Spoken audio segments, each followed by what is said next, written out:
Pour réparer votre matelas Thermarest, il faut commencer par trouver la fuite. Gonflez le matelas jusqu'à ce qu'il soit dur au toucher, puis pliez-le en deux pour augmenter la pression interne.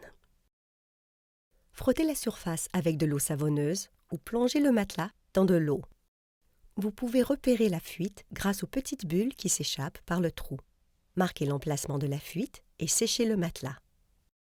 Si vous avez utilisé de l'eau savonneuse, rincez bien tout le savon avant de procéder à la réparation. Il faut toujours bien préparer la surface du matelas pour assurer une bonne adhérence. Allongez le matelas avec la valve ouverte et nettoyez une large zone autour de la fuite avec un tampon alcoolisé. Il existe différentes méthodes efficaces pour réparer votre matelas Thermarest. Voici 2 méthodes fiables et très simples qui s'appliquent à tous les matelas autogonflants et aux matelas Neo-Air. Des pastilles adhésives et des rustines autocollantes sont incluses dans les nécessaires de réparation Thermarest et dans presque tous les nécessaires de réparation fournis avec les matelas. Commencez par découper une pastille adhésive en laissant en place le film de protection des 2 côtés. Ensuite, décollez le côté blanc du film de la pastille adhésive et centrez-la sur la fuite. Avec le pouce, appuyez fermement sur le film transparent pour bien faire pénétrer la pastille adhésive dans la perforation. Si vous devez rajouter des pastilles, faites-les se chevaucher pour couvrir toute la réparation. Lorsque la pastille adhésive est solidement fixée à la toile du matelas, retirez le film de protection transparent. Couvrez la surface collante de la pastille adhésive avec une rustine autocollante. Veillez à ce que seule la rustine touche la pastille adhésive.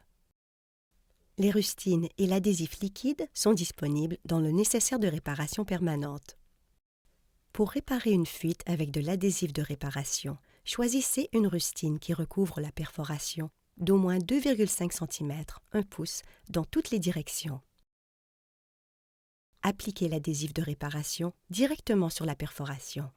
Travaillez l'adhésif pour qu'il pénètre bien dans le tissu, jusqu'à ce qu'il forme une fine couche qui s'étend sur au moins 2,5 cm au-delà de la perforation.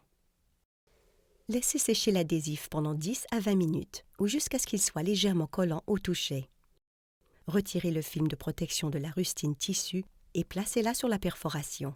Assurez-vous que la rustine recouvre complètement l'adhésif. Appuyez fermement la rustine sur l'adhésif avec la main. Mettez le matelas de côté avec la valve ouverte pendant au moins 3 heures avant de l'utiliser pour permettre à l'adhésif de bien prendre. Si l'adhésif est complètement absorbé par le tissu autour de la perforation, appliquez une autre couche. Certains nécessaires de réparation Thermarest sont fournis avec des adhésifs de marques différentes. Si c'est le cas, suivez les instructions figurant sur l'emballage de l'adhésif. Si c'est la valve du matelas Thermarest qui fuit, il vous faut remplacer toute la valve. Cette réparation est très simple à effectuer vous-même. Procurez-vous un nécessaire de réparation de valve Thermarest et une pince. Avec la pince, retirez l'ancienne valve du matelas en tirant d'un coup sec. Appliquez un mince cordon d'adhésif autour de l'extrémité cannelée de la nouvelle valve. Veillez à ne pas mettre de l'adhésif sur l'ouverture de la valve elle-même. Cela limiterait le débit d'air. Enfoncez la nouvelle valve dans le matelas jusqu'à ce qu'elle arrive en butée. Essuyez tout débordement d'adhésif et laissez l'adhésif prendre complètement avant de gonfler votre matelas. Pour plus d'informations sur la réparation d'un matelas, ou si vous ne réussissez pas à le réparer vous-même, visitez thermarest.com/Service Center.